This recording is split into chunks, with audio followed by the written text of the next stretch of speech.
Fala pessoal, boa tarde, tudo bem? Eu sou Wagner Cid, tenho o prazer de iniciar mais uma sessão aqui da Comunidade Sanar, onde vamos apresentar alguns trabalhos de colegas Brasil afora. Inicialmente, convidaremos a colega Evelyn Caroline Bispo de Andrade para nos apresentar sobre manifestações neurológicas da Covid-19. Então, sessão muito legal aí, pessoal, falando sobre neurologia e alguns temas relacionados a neurociências. Evelyn está na área, né, Evelyn? Só confirma com o pessoal aqui do nosso backstage. Já vão colocar a Evelyn. Seja bem-vinda, Evelyn. Como vai? Seu microfone.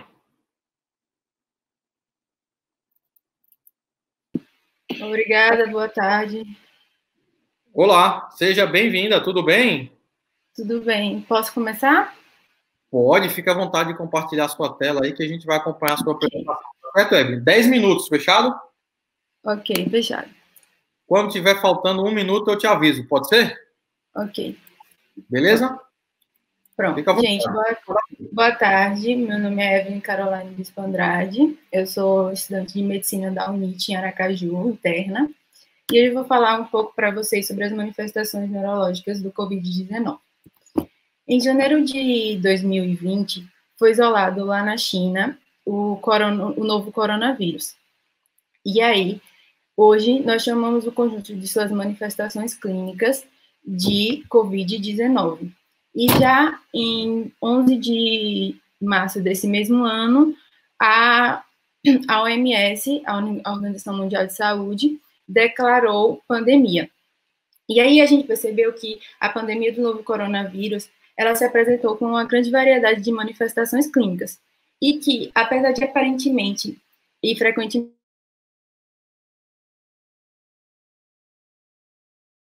grande importância relacionada às complicações neurológicas, principalmente quando a gente está falando das fases mais graves da doença. E aí, levando em consideração... Oi, Oi? Evelyn. Bem, desculpa te interromper. Eu não sei se a gente está conseguindo ver bem seus slides aqui. Você consegue colocar em modo apresentação, por gentileza? É que, para mim, está em modo apresentação, não está aparecendo? Não, não Eu está coloquei... aparecendo o modo apresentação. deixa eu colocar de novo, desculpa. Se você compartilhar a sua tela inteira, muitas vezes fica mais fácil Tá. compartilhar a tela inteira do que compartilhar simplesmente o programa. Às Só vezes o dá erro. aplicativo, sim. Tá, tudo bem. Compartilha o PowerPoint. Só rápido. Sim, isso.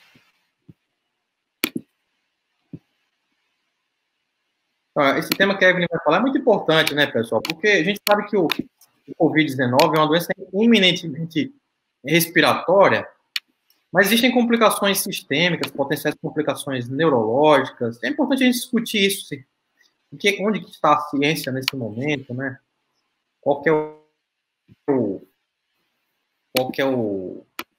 quais são as evidências que a gente tem para isso? Muitas vezes nos hospitais existem essas demandas, né? Será que o paciente tem uma manifestação neurológica de coronavírus? Será que a gente está se apressando um pouco em atribuir outros tipos de quadros a doenças neurológicas propriamente ditas? Então, existe uma certa polêmica acerca disso, é uma doença muito nova. Temos que tomar cuidado em fazer atribuições de causalidade, como foi bem dito hoje na aula do professor José de Alencar. E a gente quer ver essa apresentação da Evelyn para ir nesse sentido, do que tem descrito na literatura até esse momento de manifestação neurológica. Será que tem encefalite, quadro neurológico infeccioso relacionado ao coronavírus? Guillain-Barré, quadro imunomediado. Estamos vendo bem sua tela aí, Evelyn. É que agora não está apresentando o slide. O PowerPoint? Você compartilhou a tela inteira? Compartilhei, não sei o que aconteceu. Vamos ver de novo aqui, 2 segundos. Não está indo. Tá, a Juliana aqui. Juliana, se você quiser tentar compartilhar a apresentação dela também, fica à vontade, tá? Eu mandei, se vocês tiverem aí também. Você consegue compartilhar com a gente aqui, Juliana? Compartilhou. Foi você ou foi a Juliana, Evelyn? Acho que foi a Juliana, né? Foi ela, foi ela. Tá bom. Aí você fica tranquila, Evelyn, não tem problema. Vai tocando aí, foi a Juliana. Você vai falando para ela, quando você quiser passar, só passar o slide. Tranquilo? Pronto, tudo bem. Beleza? Aí eu vou terminar quando der o tempo. Fechado? Tudo Fica bem. tranquilo, tá tudo certo. E aí, eu começo de novo? Começa de novo, se você quiser Tudo voltar, mais ou menos. É bem rapidinho, só a introdução. Fica tranquilo, vai falando porque vai passando. Sem estresse, tá? Tudo bem. Obrigada. Nada, Como eu estava falando para vocês, em janeiro de 2020 foi isolado o novo coronavírus lá na China, e hoje o conjunto das suas manifestações clínicas nós chamamos de Covid-19. A pandemia ela foi decretada pela Organização Mundial de Saúde, a OMS, em 11 de março desse mesmo ano, né, de 2020. E aí, geralmente, quando a gente está falando de coronavírus, tanto quando a gente vai pensar na grande variedade de manifestações clínicas que ele tem, mas a gente pensa mais em manifestações que estão relacionadas ao sistema respiratório. Só que os estudos, eles mostraram uma grande importância das complicações neurológicas também, principalmente quando a gente está falando das fases mais graves da doença. Aí você podia passar para os objetivos. E aí, quando a gente percebeu esse panorama de constantes mudanças, nós tivemos como objetivo avaliar o espectro das alterações neurológicas que existiam na infecção pelo coronavírus, e a gente fez isso através de uma revisão de literatura. Pode passar, por favor. E aí, nossa revisão foi uma revisão de literatura integrativa. Nosso levantamento bibliográfico utilizou como base de dados o PubMed, o Science Direct, o Trip Database, o Google Scholar e o Cielo. E aí a gente fez uma junção dos termos de busca com manifestações neurológicas, ou neurologic manifestations, e coronavirus infections, ou infecções pelo coronavírus, que aí foi bem importante para a gente conseguir elencar nosso objetivo.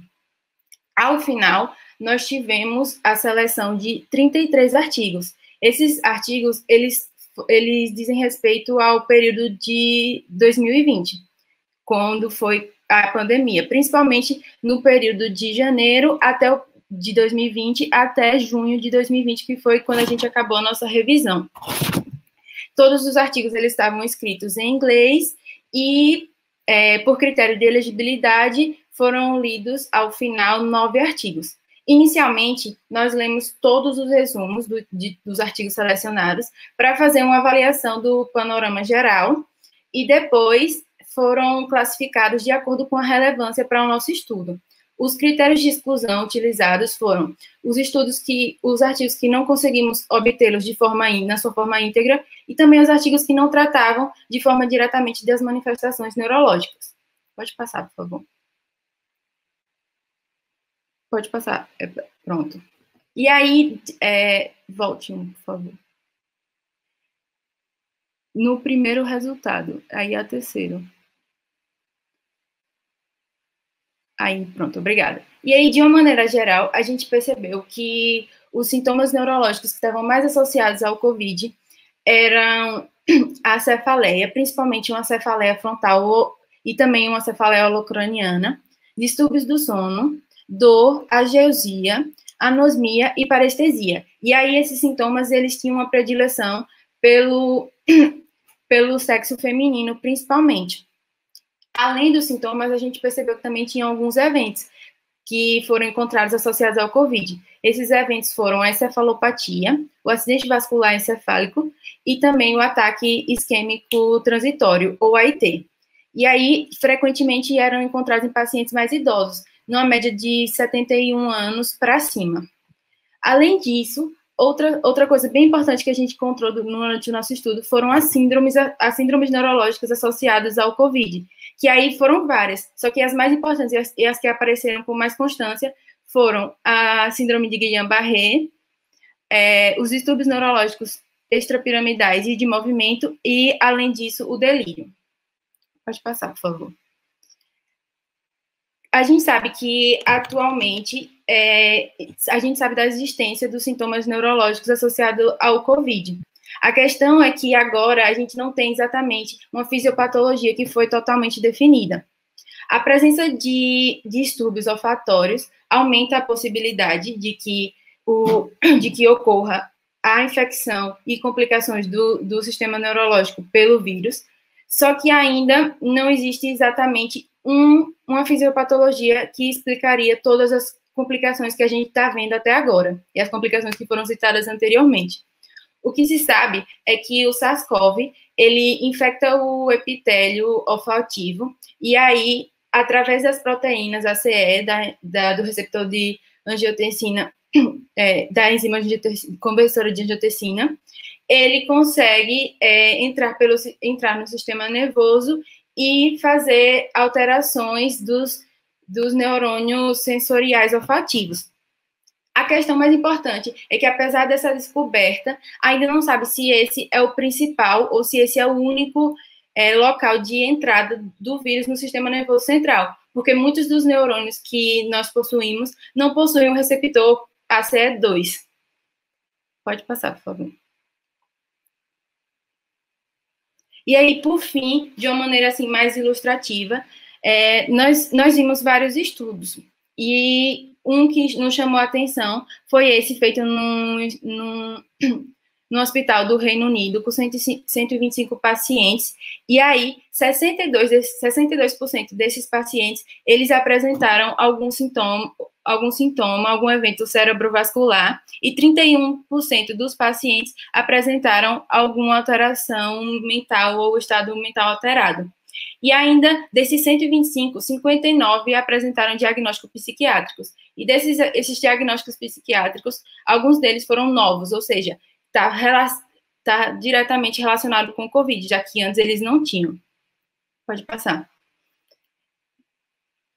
E aí, depois, analisando todos os periódicos que a gente encontrou, todos os 9, a gente percebeu que é muito importante uma avaliação neurológica do paciente com Covid, tanto no sentido de perguntas ativas de sintomas neurológicos, como a gente já citou, dor, cefaleia, ageusia, anosmia, além de ter a ageusia e anosmia tem um fator preditivo positivo muito bom para o diagnóstico da Covid. E também a gente tem que fazer o exame físico neurológico, porque isso seria imprescindível para uma abordagem adequada do paciente com Covid. Já que, às vezes, e isso foi um dado que a gente conseguiu lá no estudo dos Estados Unidos em Nova York, os pacientes só apresentam sintomas e sinais neurológicos como quadro clínico único. E a outra questão mais importante que a gente percebeu também é que os estudos não mostraram um perfil específico de mudanças e sinais nos exames neurológicos do paciente, mas a gente viu uma predileção, principalmente por eventos isquêmicos, que aí a gente vai ver como uma hipodensidade na TC, e também eventos hemorrágicos, que seria o contrário, né? A gente vai ver uma hiperdensidade na TC. Então, pessoal, é isso. Muito obrigada. Também queria agradecer aos meninos que fizeram esse estudo comigo. E se qualquer dúvida, estou aqui. Falou, Evelyn. Muito bem. Gostei muito da sua apresentação. Te parabenizo por você. Obrigada. Pela sua postura e por você cumprir o tempo. O tema é muito interessante. E realmente acho que você deu um panorama legal aí sobre esses estudos.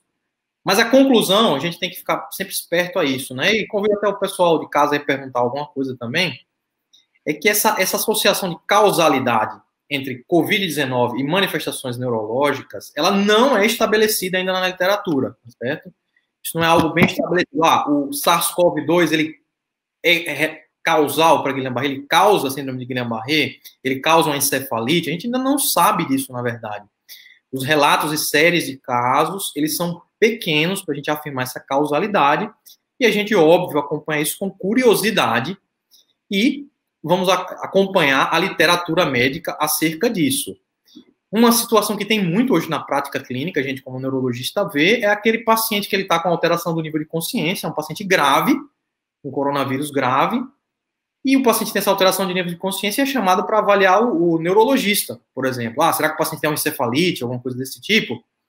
Você vai ver, chega lá para avaliar o paciente, né, Evelyn? Ele está lá com 4, 5 sedativos ligados em bomba, fazendo hemodiálise, é um paciente muito grave. E, ora, realmente, esse paciente é esperado que ele tenha uma alteração do nível de consciência, né? Então, a gente tem que avaliar isso no contexto de um paciente grave.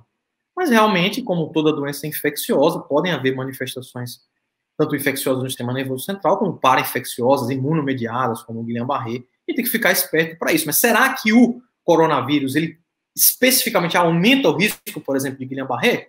Ou é simplesmente porque é um quadro infeccioso inespecífico? Você entendeu? O que é que você acha? Pode comentar mais sobre isso, se você quiser. O pessoal de casa também fica à vontade.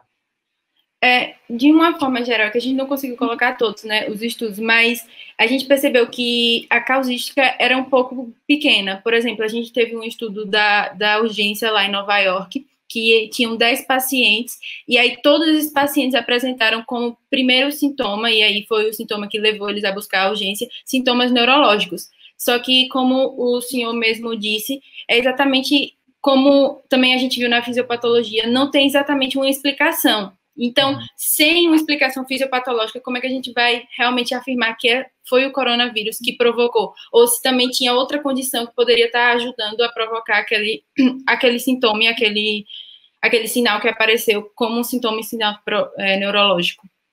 Exatamente, Evelyn. E outra coisa, por exemplo, eu peguei um paciente há umas 3 semanas atrás. A gente tem que ter cuidado em diferenciar sintoma neurológico de doença neurológica, né?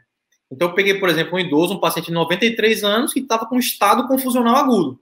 Ele tinha um delírio, o cara que estava confuso ali, confusão mental. A gente foi investigar causas clínicas para isso e terminou encontrando infiltrado pulmonar na investigação, que se confirmou coronavírus, entendeu? Sim. Mas, pô, isso era uma doença neurológica ou foi um sintoma, uma alteração de nível de consciência ali, secundária a uma doença clínica, uma doença pulmonar, você entendeu? Então, isso ocorre muito na prática também, né? A gente tem essa diferença entre as duas coisas e ficar esperto, né? Mas uma coisa assim que me deixou até surpresa quando eu li os artigos e quando a gente estava preparando esse estudo foi realmente essa questão de só inicialmente aparecerem sintomas que foram associados a sintomas neurológicos, né? Como o senhor disse, a gente não tem como saber exatamente, mas eu achava que sempre ia estar lá pelo menos algum sintoma respiratório associado primeiro, para depois poder ter alguma complicação neurológica. Exatamente, Evelyn. Muito bom, nós já concluímos o tempo, tá? Eu te parabenizo e os colegas que fizeram parte do seu trabalho também, tá certo? Foi muito legal a sua apresentação. Acrescentou muito aqui aos colegas também, tá certo? Obrigada, Thiago. Vou ficar aqui na sala. Valeu, até uma próxima. E a próxima já chegou, né, pessoal? A próxima colega a apresentar vai ser a Thaís Mendes Pinheiro, vai falar para a gente sobre hipótese glutamatérgica e hipofunção dos receptores NMDA no tratamento da esquizofrenia.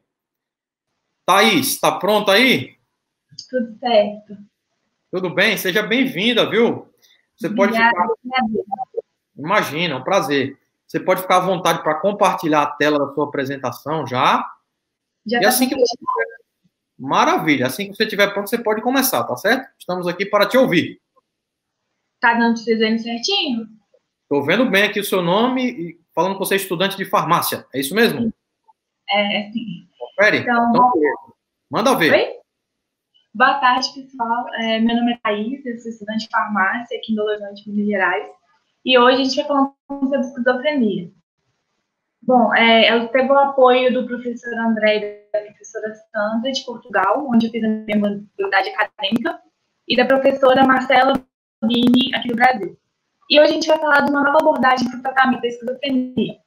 Então, ela é a hipótese glutamatérgica e hipofunção dos receptores NMDA no tratamento da esquizofrenia.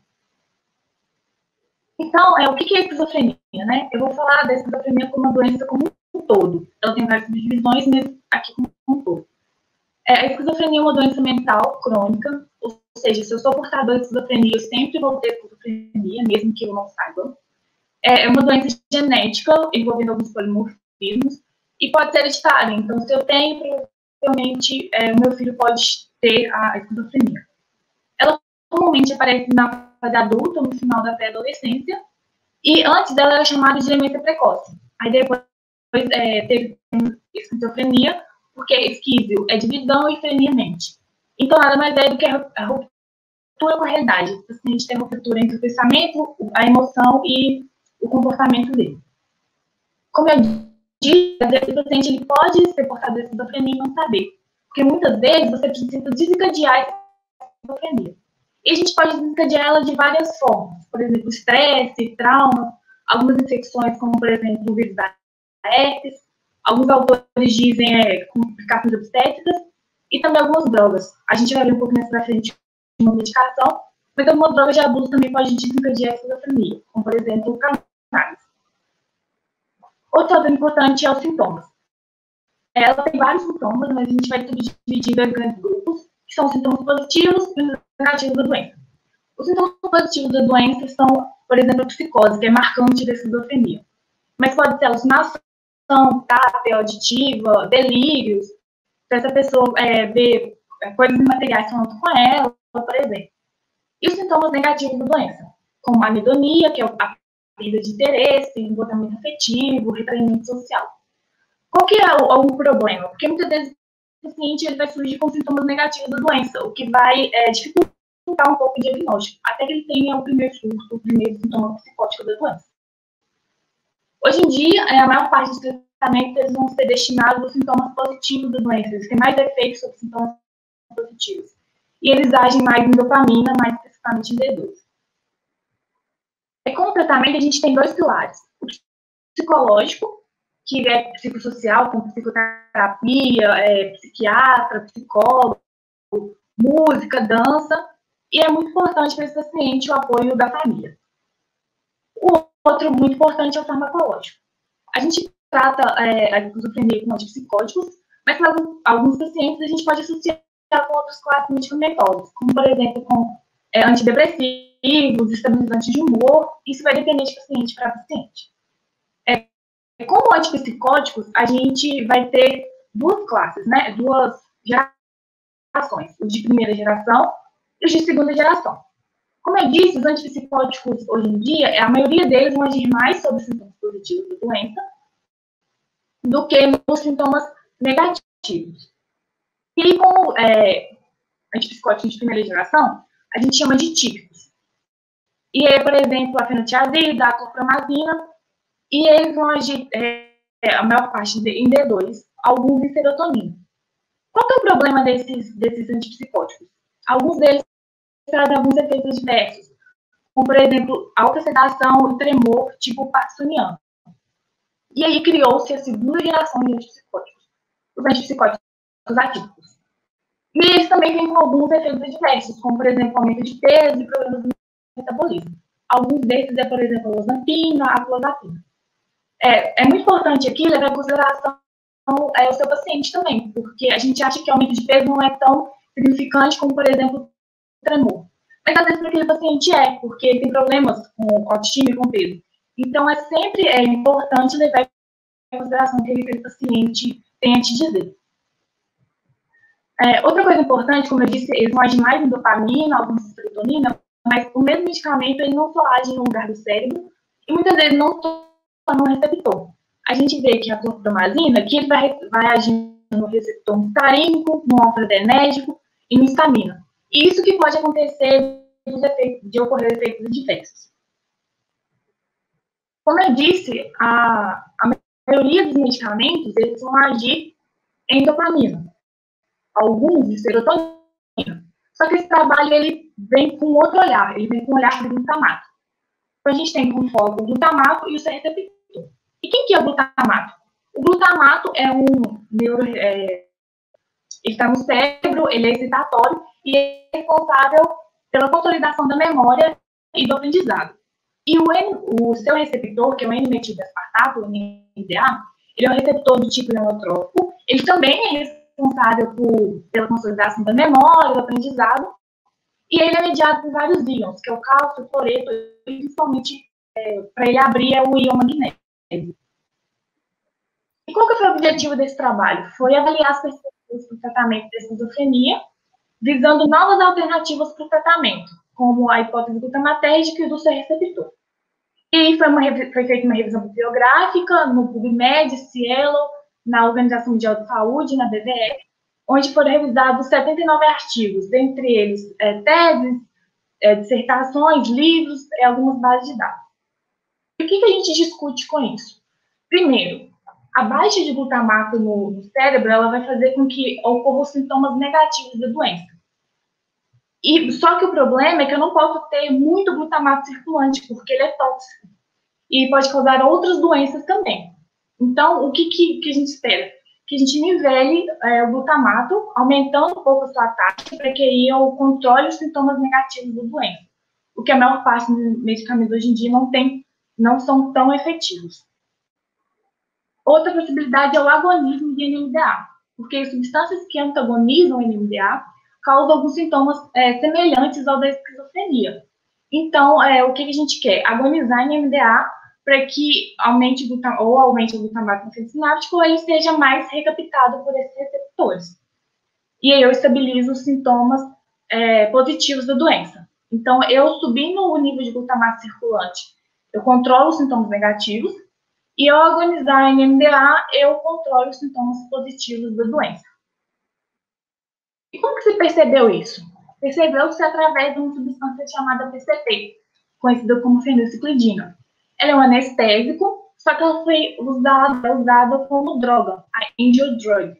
E viu-se que o PCP, ele agia no sítio PCP, e ele causava sintomas semelhantes ao da psicose em pacientes não portadores da esquizofrenia. Então, pacientes que não tinham esquizofrenia acabavam tendo psicose. E quando você revertia esse sintoma, revertiu o PCP, você também revertia esse sintoma. Então, aí se viu que tinha outros mecanismos de ação que não só a dopamina. Então, o que a gente conclui? A teoria da dopamina, ela está bem estruturada na literatura. Só que a gente vê que, por exemplo, substâncias que agem serotonina também controlam a doença. Então, não só a dopamina está envolvida, como tem outros neurotransmissores envolvidos nesse processo. Então, a gente vê que o glutamato está envolvido justamente por substâncias como PCP, que não tem nada a ver com a dopamina, mas que induzem sintomas psicóticos. Então, o que a gente quer? Uma substância que agonizasse a NMDA ou nivelasse o glutamato na fenda sináptica para que ele estivesse estável, para que não tivesse alta para ser tóxico, nem baixa para ter os sintomas negativos da doença. A gente vê isso através de alguns exames de imagem, como o PET, ou ressonância magnética, que a gente consegue ver o nivelamento dessas substâncias no organismo. Tem algumas drogas sendo estudadas hoje, algumas não passaram nem fase 3, então algumas estão caminhando para a fase 3 na fase clínica, e estão se tornando algumas drogas promissoras. E o que a gente quer no final disso tudo é melhorar a qualidade de vida do paciente, tornando ele estável para que ele volte e se reintegre à normalidade da vida dele, o mais normal possível. Aqui estão as minhas referências do trabalho.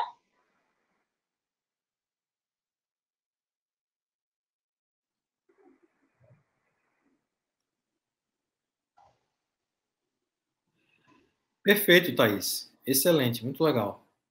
Muito obrigada. Parabéns pela sua apresentação, Thaís. Eu gostei muito da disposição dos slides. Ficou muito claro para a gente entender aqui em casa o carinho que você teve na preparação da aula. E eu queria te perguntar quais são os nomes das substâncias agonistas do NMDA que foram utilizadas nesses trabalhos? Tem algumas drogas em estudo, algumas com GLP-1, específico para o receptor de GLP-1, e de glicina. A glicina está sendo o maior alvo. Algumas drogas são estão em fase de teste, né? Mas a MK8 e a outra, eu esqueci todo o nome. Mas o alvo é mais a glicina, a deserina e o GLP-1. Entendi. Mas não existe... Você sabe se existe estudo clínico sobre isso?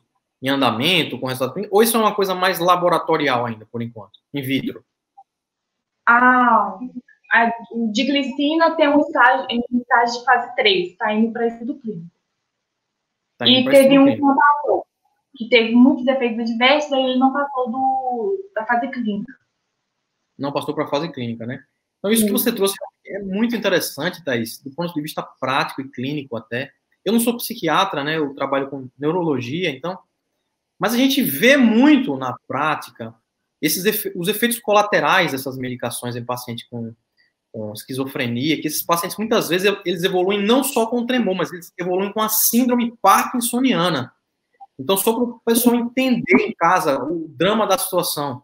É um paciente que ele tem esquizofrenia, que é uma doença gravíssima, ele começa o tratamento com a medicação, que ela vai agir nos receptores dopaminérgicos, mas essa atuação em receptores dopaminérgicos, ela pode, por exemplo, um dos efeitos colaterais esperados para isso, é uma ação no sistema extrapiramidal. Então, o paciente, ele além da esquizofrenia, por um efeito colateral das medicações, ele pode desenvolver uma doença que parece um Parkinson, uma doença motora, que muitas vezes é bem incapacitante. Então, por isso que é o interesse do que a Thaís falou para a gente aqui, novos alvos terapêuticos que possam minimizar esses efeitos colaterais dessas medicações. Não é verdade, Thaís? Isso. Uma coisa importante que eu vi que aconteceu, que foi um dos motivos de eu querer fazer esse trabalho, é que alguns psicólogos falavam de coisas básicas, como, por exemplo, eles perdiam a criatividade, eles não eram tão criativos. E eu, como uma pessoa que gosta muito de arte, fico pensando, se tirasse a minha criatividade, o que eu ia fazer?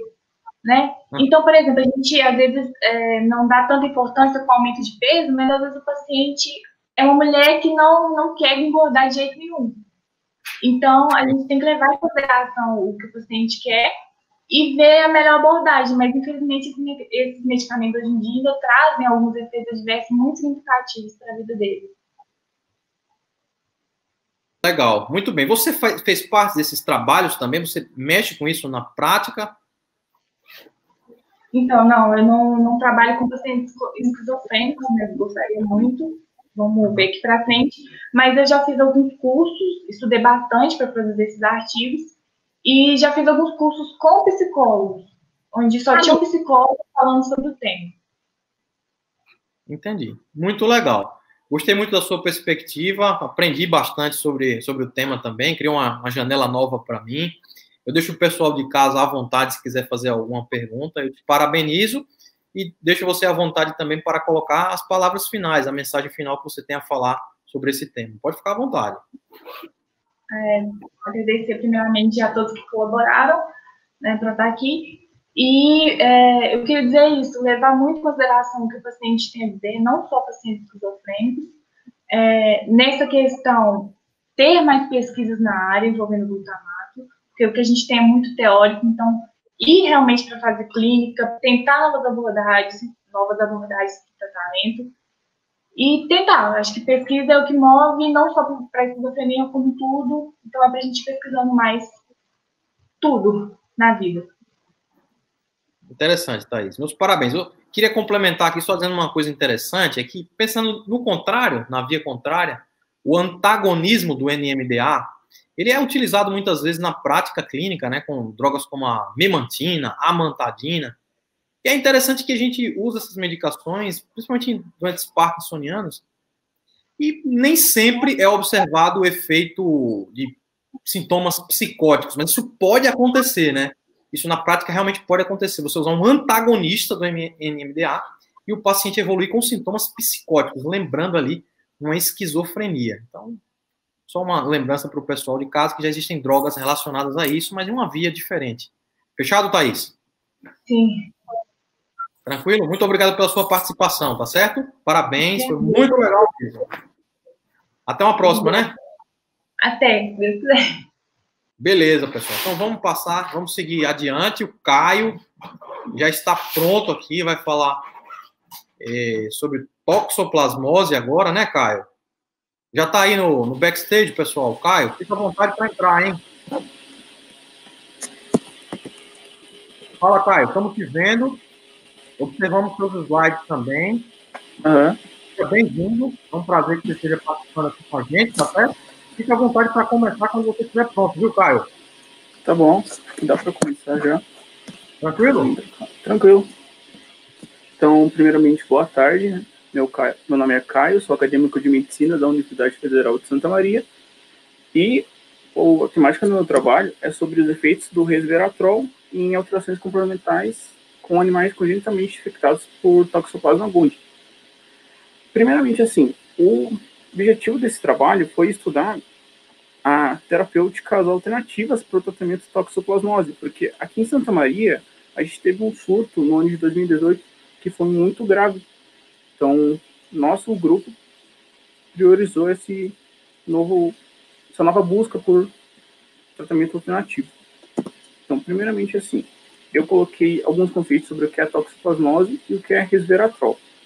A toxoplasmose ela é uma infecção causada pelo protozoário Toxoplasma gondii, que é um parasita unicelular obrigatório. Então, a transmissão ocorre por meio de água e alimentos contaminados. E o resveratrol, ele é um antioxidante, um neuroprotetor, que é muito encontrado em plantas, principalmente em cascas de uva e derivados, como vinho e tudo mais. Como que a gente fez esse trabalho? A gente pegou camundongos fêmeas e infectou com a cepa VEG do Toxoplasma gondii, né, de maneira oral. E os recém-nascidos, eles foram divididos em alguns grupos, que é o grupo controle, que não foi infectado e não foi tratado, o grupo tratado com resveratrol, o grupo só infectado com Toxoplasma gondii e o grupo infectado com Toxoplasma gondii e tratado com resveratrol. Depois disso, a gente acompanhou se houve alteração na memória, nos parâmetros relacionados à ansiedade também, ali mais focado nos parâmetros do cérebro mesmo, né? E o que a gente conseguiu obter com isso? Os camundongos que foram infectados com a cepa, eles tiveram um comportamento ansiogênico maior quando comparado ao grupo controle. Os camundongos recém-nascidos também que tiveram diminuição de memória de curto e longo prazo na tarefa de reconhecimento de objetos. Então, eles não conseguiram reconhecer objetos que a gente estava apresentando para eles ali, em comparação a um grupo controle. O tratamento com o resveratrol, ele estimulou uma atividade exploratória nos animais infectados, quando eles eram comparados ao grupo controle. Então, eles conseguiam explorar mais um mini circuito que a gente fez para eles dentro do laboratório do que os animais do grupo controle. Eles também conseguiram ter uma reparação da memória que foi perdida durante o período ali de 4 a 24 horas.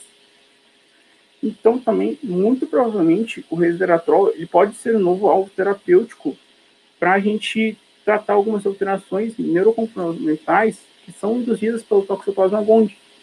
Se a gente for ver na base Toxoplasma congênito, né, que traz muitas complicações, principalmente para o feto.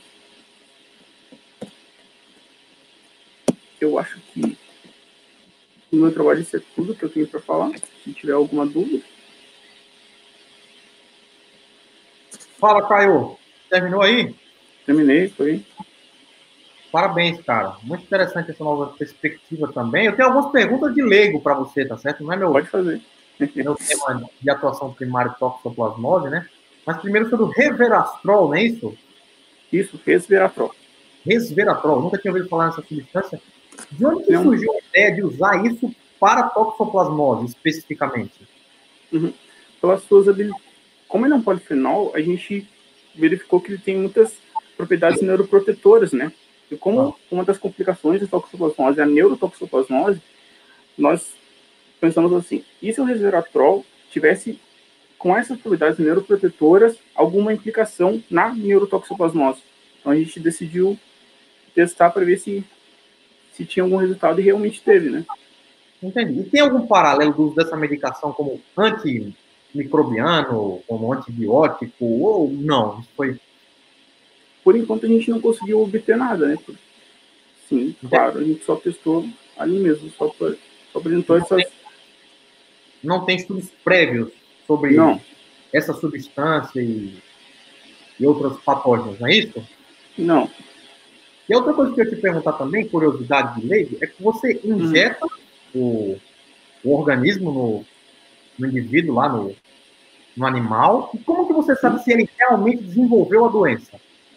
A gente acompanha durante 20 dias, né, após a aplicação do cisto lá do toxoplasma.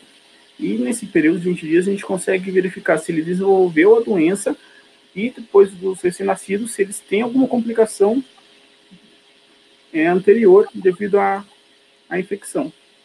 Isso eu fiz claro. Entendi. E como que você sabe que ele realmente desenvolveu a doença? Você faz alguma dosagem? Você faz sorologia? Algum tipo de dosagem? Ou é baseado na manifestação no animal? É baseado na manifestação do animal. A gente tem uma parte do laboratório também, que eu não faço parte, né? que testa a sorologia, mas aí já seria outro departamento, né? Porque realmente o interessante, o seu trabalho realmente é muito interessante, mas o que seria, inclusive, mais avançado, primeiro seria a comprovação, né, da infecção do toxoplasma, essa comprovação idealmente sorológica, né? Existem outros métodos para isso também, mas seria interessante.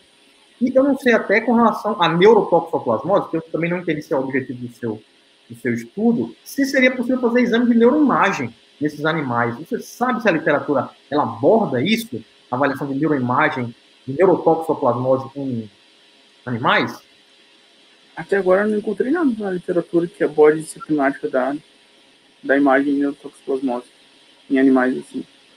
Entendi, porque esses desfechos que são colocados são bem interessantes, até eu não sabia que era possível avaliar isso dessa forma em animais. Você falou até de memória, né? Isso, avaliação de memória. Sim, a gente colocou, por exemplo, um circuito ali para o rato percorrer e verificou se ele conseguiu percorrer esse percurso após infectar ele e depois após infectar e tratar com resveratrol. E os que foram infectados e tratados, eles conseguiram fazer aquele circuito várias vezes durante o dia, quando comparados aos que não foram infectados.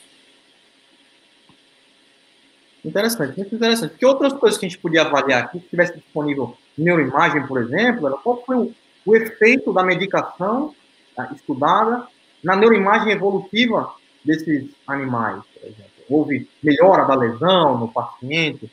Não houve melhora da lesão? Mas é interessante que você utilizou também um desfecho relativamente prático, né? Um desfecho, digamos assim, a gente pode falar dessa forma, um desfecho funcional, né? Um desfecho da memória. Então, é bem interessante isso, é uma perspectiva que realmente eu não tinha, mas é lógico que é muito longe de ser utilizado isso na prática clínica. Então, tem um caminho muito longo a ser percorrido aí. Esse tipo de substância, não é isso, Caio? Isso mesmo. Legal, muito obrigado pela sua participação, foi muito legal. Gostaria de perguntar ao pessoal de casa se tem alguma pergunta, alguma questão para o Caio, ele está à disposição aqui da gente para responder. Se ninguém tem nenhuma pergunta, Caio, eu deixo você com a mensagem final, passar para o pessoal que está em casa as conclusões do seu estudo, o que você aprendeu com isso, as limitações, o que isso mudou na tua jornada. Fica à vontade, Caio. Primeiramente, eu queria agradecer novamente a equipe da Sanar, né, pela oportunidade. E esse estudo, assim como os outros, eles nos proporcionam aprender mais, né? Sempre estar evoluindo e tal. Então, a gente tem que defender a ciência e continuar pesquisando para encontrar novas terapêuticas para a gente evoluir sempre. Essa é a minha mensagem final. Isso aí, cara. Muito legal. E realmente a pesquisa de base ela é fundamental para estabelecer novas descobertas, novos avanços em ciências da saúde. Fechado? Pessoal, não estou vendo nenhuma pergunta aqui para o Caio. A Milvia, pergunta para você, Milvia Banhos Zamora, ela pergunta qual a evidência, Caio. Vou voltar o Caio. Só para fazer essa pergunta da Milvia, qual que é a evidência para o uso dessa substância? Tem algum tipo de evidência prévia? Ou é apenas o estudo de vocês? Por exemplo, está levantando aí uma hipótese, levantando uma bola para ser mais pesquisado. A gente está levantando apenas uma hipótese, né? Porque a minha orientadora, ela já trabalha com essa parte, então ela está testando bastante para a gente poder expandir até essa pesquisa também, né? Expandir esse trabalho, para quem sabe desenvolver um novo fármaco, alguma coisa que esteja relacionada a esse tratamento. Entendi, Milvia. Pelo que eu entendi, é isso também. É uma pesquisa incipiente para avaliar parâmetros preliminares de eficácia dessa substância em animais. Mas, como a gente comentou, é um longo caminho até você ter evidência clínica desse uso. Aí são vários anos e vários estágios até chegar nesse ponto de discussão para a utilização clínica. Verdade, Caio? Verdade. Beleza, pessoal. Agradecemos muito a participação de vocês em mais uma sessão com a gente aqui da Comunidade Sanar. Um prazer os jovens colegas estarem aqui compartilhando pesquisas deles e interesses próprios de locais muito diferentes do Brasil. Parabenizar a todos pelas apresentações muito legais. E deixo com vocês aí a programação seguinte do nosso Congresso SanarCon. Sejam muito bem-vindos e continuem acompanhando aí. Um grande abraço, pessoal. Até a próxima. Valeu!